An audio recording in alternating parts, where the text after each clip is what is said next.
सब देखने और सुनने वालों को मोहब्बत भरा सलाम। मजहबी स्कॉलर भी हैं और सियासत में भी गहरी नज़र है। पाकिस्तान के लिए दर्द भी रखते हैं, पाकिस्तान की अवाम के लिए भी दर्द रखते हैं। जवेद इकबाल चीमा साहब मैनचेस्टर से हमारे साथ हैं और इनसे पूछेंगे कि चीफ ऑफ आर्मी स्टाफ ने उलमा के साथ जो मीटिंग की, वहाँ पे शुभ शुभ भी मौजूद था, और क्या पाकिस्तान की हालत अब शुभ शुभ बदलेगा या ये उलमा बदलेंगे, या हमारी जो फौज है उसके हाथ से सब कुछ निकल चुका है और फिर इस चीज़ की ज़रूरत पेश आई है। जी चीमा साहब। जी वालेकुम सलाम मुबारक साहब, बहुत अच्छी बात आपने की। बड़ा अच्छा सवाल है ये आपका आज का। माशाल्लाह आपकी जो है ना वो वजाहत को दाद देता हूँ कि ये आज का बहुत बड़ा बेहतरीन चैप्टर था। तो पहली बात तो ये है मुबारक साहब कि इंतहाई दुख हुआ, इंतहाई दुख हुआ, इंतहाई दुख हुआ कि ये उलमा मशाइख कॉन्फ्रेंस में चंद एक बयानात सुन के, तो इसमें जनरल साहब का चेहरा भी यहाँ हो गया, उनकी कारगुजारी भी यहाँ हो गई, उनका किरदार भी वाज़ेह हो गया है, और उनकी शरीयत भी वाज़ेह हो गई, उनके अंदर का जो है ज़ोफ वो भी वाज़ेह हो गया, और बहुत सारी चीजें ऐसी वाज़ेह हो गई कि आदमी हैरान होता है कि जब किश्ती डामाडोल होती है ना, तो ये हर दरबारी ने अपने आखिरी वक्त में ये उलमा मशाइख कॉन्फ्रेंस बुलाई थी। आप पाकिस्तान की तारीख देख लें, इसमें काफी लोगों ने, काफी जो है बादशाहों ने अपने आखिरी दिनों के अंदर ये उलमा मशाइख कॉन्फ्रेंस बुलाई थी। आप कभी तारीख पर गौर करें तो आपको पता चल जाएगा। तो एक तो ये, और दूसरे फिर उसके बयानात के बारे में इंतहाई दुख हुआ, और तीसरे फोटो देख के दुख हुआ। पहले नंबर पे तो जो एक हक खतीब शुभ शुभ, जिसका पूरी पाकिस्तान में चर्चा है और पूरी दुनिया के अंदर हमारा मुआशरा भी बदनाम इन्हीं लोगों की वजह से हुआ है, और हमारा मुआशरा भी तबाह इन्हीं लोगों की वजह से हुआ है, हमारा कल्चर भी इसी वजह से तबाह हुआ है, हमारा मजहब भी इसी वजह से तबाह हुआ है, और इन्हीं लोगों की वजह से तबाह हुआ है। ये शुभ शुभ जिसकी हकीकतें काफी टीवी चैनल्स पर पहले आ चुकी हैं। मेरे दोस्त इकरार हुसैन ने भी इस पे काफी जो है ना काम किया है। तो पहली सफ में वो बैठा था, क्या बात है, मजे आ गए। यानी हमारा चेहरा देखना हो, कहते हैं ना कि बाहर के मुल्क में जब कोई छोटा मोटा कोई कॉन्फ्रेंस जो है ना वो हो, तो हम को बड़े आदमी भेजे अपने हैं, और फिर वो उनकी पर्सनैलिटी हो, उनका किरदार हो, तो उससे सारे पाकिस्तान का नक्शा जो है ना वो जाता है कि देखो ये पाकिस्तानी कौम का लीडर आया है, या पाकिस्तानी कौम का कोई ब्यूरोक्रेट आया है, या पाकिस्तानी कौम का कोई डॉक्टर आया है, या पाकिस्तानी कौम का कोई आलम आया है। तो वो जो बात करता है ना, फिर वो उसी से सारी कौम का जो है ना वो अंदाजा लगाया जाता है कि हम कितने पानी में हैं। तो जब मैंने पहली साहब में देखा तो मैंने क्या हैरान हुआ कि ये है, हम इतने पानी में हैं। यानी ये हमारा किरदार है कि हमने जो जिन्होंने मुआशरा तबाह किया उनको हम बैठ के सामने लोरी सुना रहे हैं, और उनके सामने लोरी गा रहे हैं, और उनको अपनी वक़्त का अंदाजा लगा रहे हैं कि देखो हम कितने बड़े लीडर हैं और हमारा कितना बड़ा इमेज है। ये दुख हुआ, इंतहाई दुख हुआ। और फिर जो बातें की, माशाअल्लाह माशाअल्लाह, पोपट ने जो बातें की वो तो बाद में बात करूंगा। जो जनरल साहब ने, जो माई लॉर्ड ने, चौधरी निजामुद्दीन ने, जो मेरे सिपा सलार हैं, जिनकी खातिर मैंने खून बहाया, जिनकी खातिर मैं रोया, जिनकी खातिर मैंने हौजारियां की, जिनकी खातिर मैंने नारे लगाए, जिनकी खातिर मेरा खून निकलता था, और मैं कहता था कि ये मेरी फौज का सिपा सलार है, ये कर देगा, वो कर देगा। गो के उसने किया कुछ नहीं आज तक मेरे किसी सिपा सलार ने, मगर मुझे मान बड़ा था। आज वो मान भी टूट गया। पहले मेरा जनरल याया ने मान तो तोड़ा था, उसने तो मिट्टी पलीत की थी हमारी, जिस तरह भी की थी। अभी जो इस्लाम और हाफिज कुरान और शरीयत और ये जो हमें छोटे छोटे बयानात दे के और अपना फलसफा झाड़ा जाता है ना, इससे मुझे बड़ा दुख हुआ है। मैंने पहले भी अर्ज की थी कि जनरल साहब ना तो प्रेस कॉन्फ्रेंस किसी को करने दिया करें, और ना खुद को बयान दिया करें, ना कोई तकरीर किया करें, क्योंकि आपकी तकरीर से जो फूल झाड़ते हैं ना, वो पूरी कौम का बेड़ागर कर देते हैं। तो आप अपने फूल झाड़े। माशाल्लाह माई लॉर्ड ने कि हर दफा ये बात कहना कि जो आइन को नहीं मानता, जो आइन तोड़ता है, उसको हम पाकिस्तानी नहीं मानते। तो मैं फिर ये कह सकता हूं कि फिर आगे जाके जनरल साहब ने कहा कि जो शरीयत को नहीं मानता वो पाकिस्तानी नहीं है। तो मैं तो मोदबाना अर्ज करता हूं अपने जनरल साहब से कि माशाल्लाह ईसाई भी पाकिस्तानी है, सिख भी पाकिस्तानी है, हिंदू भी पाकिस्तानी है। तो माई लॉर्ड फिर इनको निकाल दें बाहर, आपकी शरीयत को तो मानते नहीं है, हाँ? और जो आइन को नहीं मानता, आइन तोड़ता है। तो माशाल्लाह जनाब फिर नकवी साहब ने आइन तोड़ा, काकर साहब ने आइन तोड़ा, बंदयाल साहब ने आइन तोड़ा, राजा सिकंदर सुल्तान ने आइन तोड़ा, काजी फाइज ने आइन तोड़ा, माई लॉर्ड आपके जर्नलों ने भी, जनाब बाजवा ने भी आइन तोड़ा। और माशाल्लाह आपने भी रगड़ा दिया आइन को, 3 साल हो गए हैं और कई दफा इलेक्शन को तोड़ा।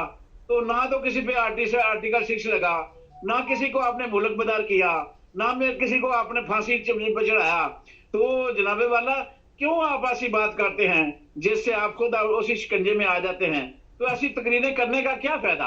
अल्फाज तो वो होते हैं कि अल्फाज कहते हैं जब तक मुझे ना निकालो मैं तुम्हारी इज्जत भी रखूंगा और मैं दुनिया में बदनाम भी नहीं होने दूंगा। वही अल्फाज होते हैं जब निकल जाते हैं मुंह से तो इंसान कहीं का नहीं रहता और उसकी औकात बाहर आ जाती है, उसका किरदार वाजे हो जाता है, उसका जो असल चेहरा है जो नकाब के चेहरे के बगैर वो वाजे हो जाता है। तो क्या जरूरत थी? माई लॉर्ड मैंने इसलिए 2 खत भी लिखे थे और मैंने इसलिए बार बार इनसे रिक्वेस्ट की है, बार बार दरखास्त करता हूं कि जनाबे वाला आपके बस का रोग नहीं है। मुझे नहीं पता जंग आपके बस का रोग है कि नहीं है, अलबत्ता ये दूसरे काम जो कर रहे हैं ना ये आपके बस के रोग नहीं है। आपको गलत मशवरे दिए जा रहे हैं, आपको गलत जो है ना तहरीर लेके दी जाती है, आप वही बोल देते हैं, या आप पहले कोई थोड़ा सा डिक्टेशन लेके आते हैं। तो फिर बोलने से पहले हदूद दरबा भी देख लिया करें, अपने किरदार माहौल को भी देख लिया करें कि जो किरदार वाजे है, जो आप जब से आए हैं आप क्या कर रहे हैं और क्या भाषण दे रहे हैं इस कौम को। तो मैं तो यही कह सकता हूँ कि जनाब अल्लाह हम तो पहले ही बड़ा गर्क हमारा हो चुका है, इमेज तो हमारा पहले ही इस दुनिया में कोई नहीं है। और अब दुनिया को आप बेवकूफ समझते हो, 25 करोड़ आवाम को आप भेड़ बकरी समझते हो, हर निशाना आपका तरीके इंसाफ है, हर निशाना आपका इमरान खान है। और एक तरफ हम बातें सुनते हैं मुज़ाकरात की और एक तरफ हम ये शिकंजा सुनते हैं कि मैं बांग्लादेश की तरह अगर यहाँ कोई निकला तो ये इंतशारी टोले को छोड़ेंगे नहीं। क्या बात है, यानी बांग्लादेश में जो इनकलाब है वो इंतशारी टोला था बकौल इनके। अब अगर डॉक्टर यूनुस को पता चल जाए कि ये हमारे जनरल साहब उनको इंतशारी टोला कह रहे हैं तो क्या इज्जत रहेगी हमारी? अगर वो डॉक्टर यूनुस एक बयान दे दे कि जो हमें इंतशारी टोला समझता है वो अपने गिरेबान में झांके तो हमारे पल्ले क्या रह जाएगा? तो ये इंतशारी टोला कह रहे हैं बांग्लादेश के लोगों को, फिर यहाँ के स्टूडेंट को डरा रहे हैं, 25 करोड़ आवाम को डरा रहे हैं कि जनाब ये अगर वो यहाँ को निकला तो उस इंतशारी टोले के साथ निपटेंगे। तो जनाब पहले कौन सी आप कमी कर रहे हैं? पहले कौन सा आपने कोई हथौड़ा रखा हुआ है?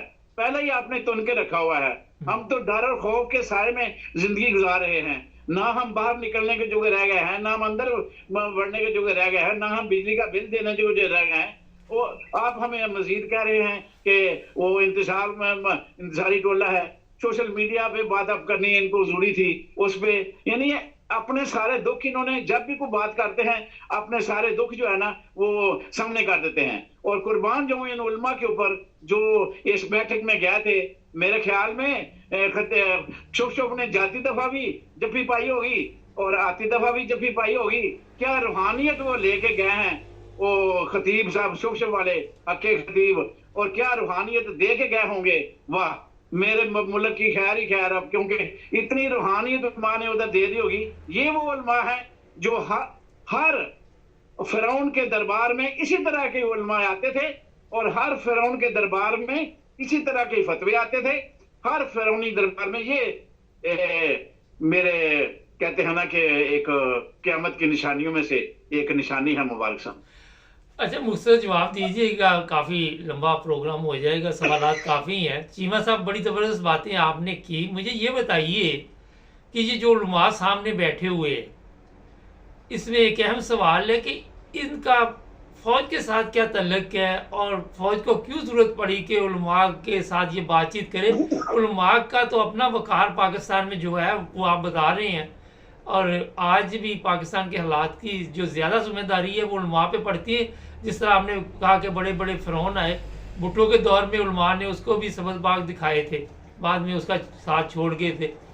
आप क्या समझते हैं कि उलमा को से क्या लेना चाहते हैं, ये क्या कहना चाहते हैं उलमा के जरिए कौम को?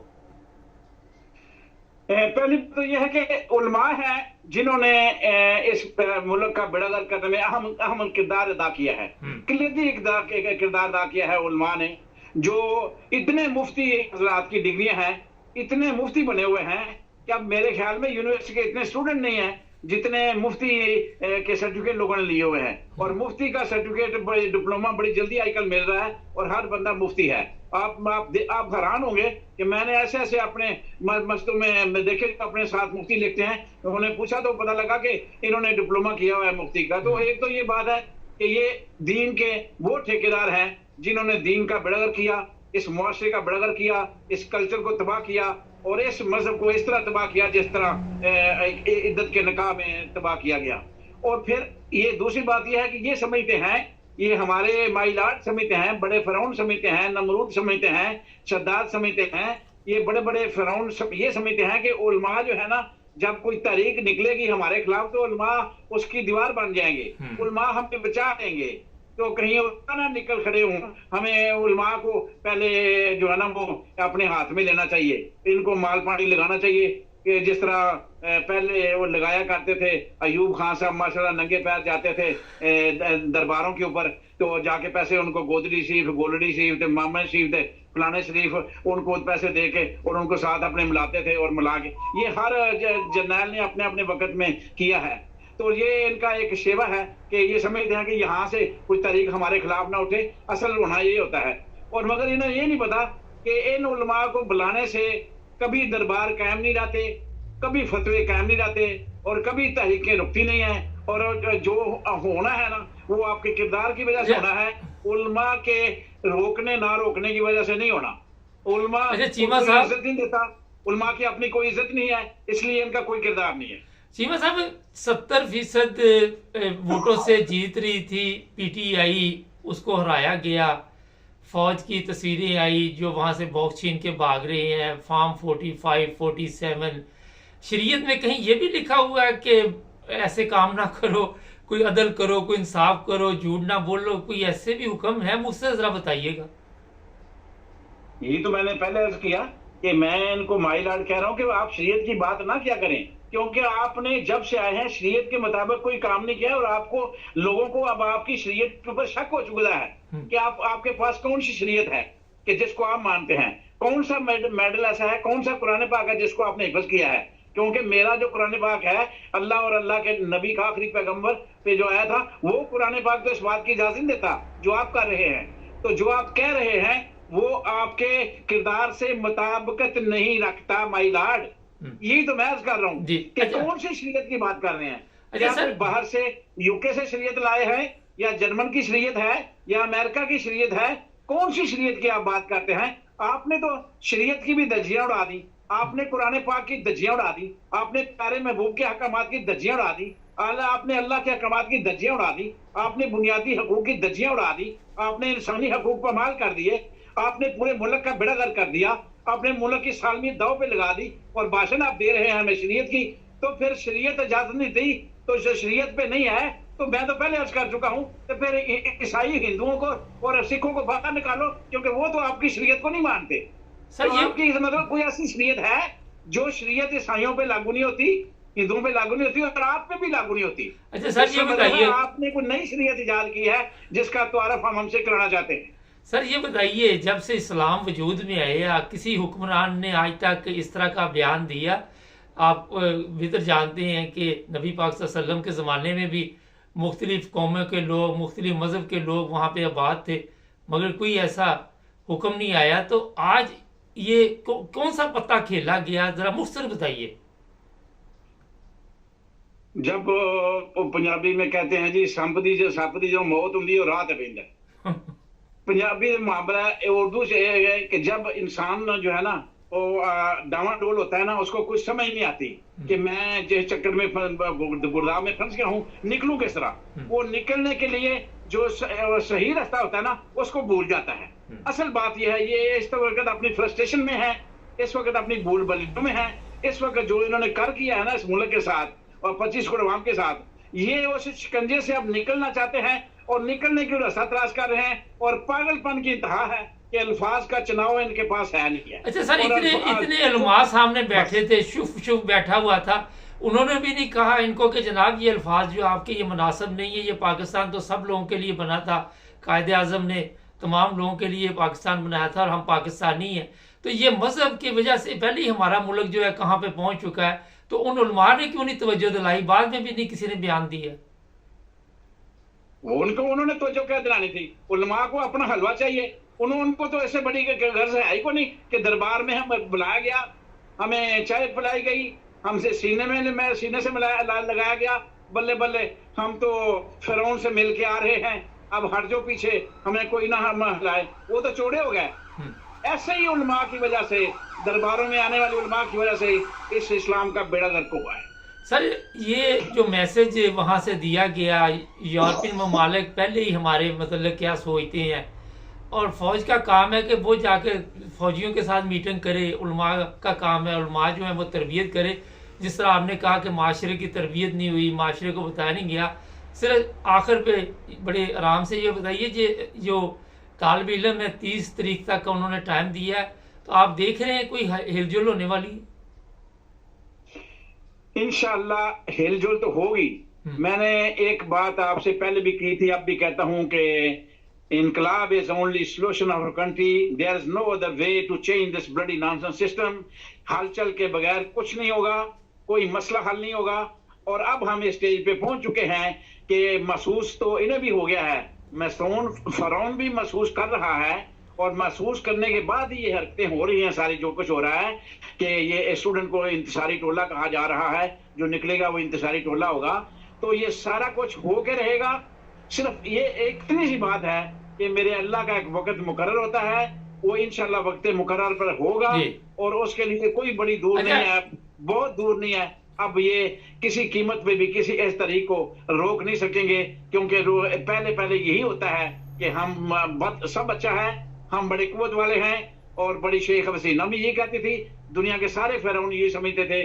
फिरौन जब घर से निकला था मूसा अलैहिस्सलाम को खत्म करने के बाद, उसने वापस आना था, उसने ये सोचा भी नहीं था कि मैं महल में वापस आऊंगा कि नहीं आऊंगा। और अब भी यही हो रहेगा, इंशाअल्लाह आएगा, इनकलाब आएगा। चलिए, बहुत शुक्रिया। इनके दिन थोड़े हैं। बहुत शुक्रिया सीमा साहब। ये थे मजहबी स्कॉलर और सियासत से भी गहरा तल्लुक। पाकिस्तान को जितना नुकसान मजहबी तौर पे पहुंचाया गया, वो मेरा ख्याल है कि किसी दुनिया के मुल्क में ऐसे हालात नहीं बने। और मैं आपको ये बता देता हूँ कि आप लोगों को ये कहा जा रहा है कि आप पाकिस्तानी नहीं हैं, कभी शरीयत की बातें की जा रही है। तो चीमा साहब ने बड़े खुल के ये बता दिया उलमा के बारे में भी कि ये जो आज के उलमा हैं उनके मुतल्लिक भी।